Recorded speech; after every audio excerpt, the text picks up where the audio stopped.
Here's a recap of today's action at the RLCS LAN in Sweden. Starting off, we had a match of Envy versus Ground Zero. Envy were the heavy favorites here, and even in Ground Zero's pregame interviews, you could hear them saying, "Oh, we'd just be happy to get top 8, and things along those lines, whereas Envy was like, "Yeah, we want to humiliate the competition and destroy everybody."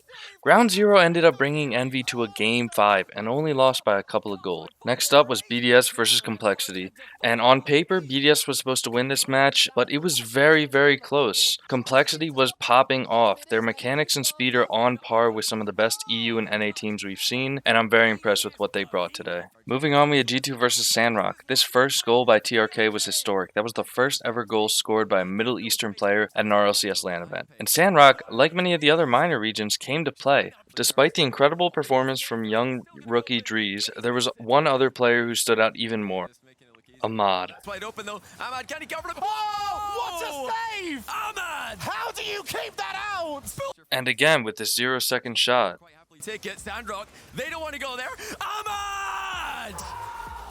Following up the incredible performance from Sandrock, we had FaZe versus Vitality, NA versus EU Giants, the 3-time KDOT versus the mechanics of First Killer and AJ.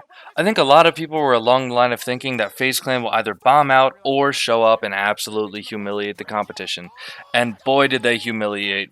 Vitality had a couple nice goals of their own, but FaZe was unstoppable. Connecting on the passes on their goal line, Vitality did not know what to do. Next up, we had BDS versus NRG, which was a fairly even matchup, I think more so than the scoreline would dictate. Squishy had an insane pop-off, but despite Squishy's best efforts, Monkey Moon iced out the game in Game 4 with a nice double tap to give BDS the lead 3-1 and win the series. Also, Justin tweeted out this after NRG lost the series. I have no idea what it means, and Justin has since deleted it, but if you guys have any ideas, comment down below.